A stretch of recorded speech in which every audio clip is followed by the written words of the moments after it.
BRICS வங்கியில் புதிய உறுப்பினராக இணைந்த நாடு எது? Answer option D, A and B. Colombia மற்றும் உஸ்பெகிஸ்தான் இந்த ரெண்டு நாடுகள் பாத்தீங்கன்னா இப்போ பிரிக்ஸ் வங்கியில புதிய உறுப்பினர்களாக இணைஞ்சிருக்காங்க. கொலம்பியா, உஸ்பெகிஸ்தான் பாத்தீங்கன்னா புதிய மேம்பாட்டு வங்கி, அதாவது நியூ டெவலப்மெண்ட் பேங்க் அப்படின்னு சொல்லுவாங்க, அல்லது பிரிக்ஸ் வங்கி அப்படின்னு அழைக்கப்படுது. ஸோ பிரிக்ஸ் அமைப்பினால தொடங்கப்பட்ட ஒரு வங்கி தான் இந்த NDB அப்படிங்கிறது. இந்த பேங்க்ல இப்போ புதிய உறுப்பினராக இப்போ உஸ்பெகிஸ்தானும் கொலம்பியாவும் சேர்ந்திருக்கு. ஸோ அதன்படி இந்த பேங்க்ல இருக்கக்கூடிய உறுப்பினர்களோட எண்ணிக்கை அப்படிங்கிறது 11 அதிகரிச்சிருக்கு.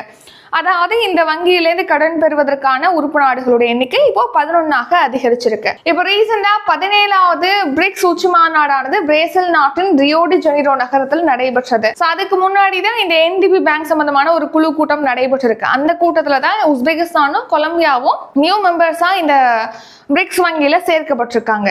சரி, இந்த பிரிக்ஸ் வங்கியில எந்தெந்த நாடுகள் உறுப்பினர்களாக இருக்கு அப்படின்னு பார்த்தோம்னா பிரேசில், ரஷ்யா, இந்தியா, சீனா, தென்னாப்பிரிக்கா.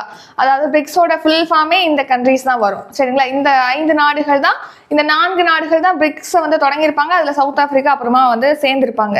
நெக்ஸ்ட் பங்களாதேஷ், ஐக்கிய அரபு அமீரகம், எகிப்து, அல்ஜீரியா, கொலம்பியா, உஸ்பெகிஸ்தான் இந்த 2 நாடுகள் இப்போ இணைஞ்சது. ஸோ மொத்தமா 11 நாடுகள் உறுப்பினர்களாக இந்த நியூ டெவலப்மெண்ட் பேங்க்ல இருக்காங்க.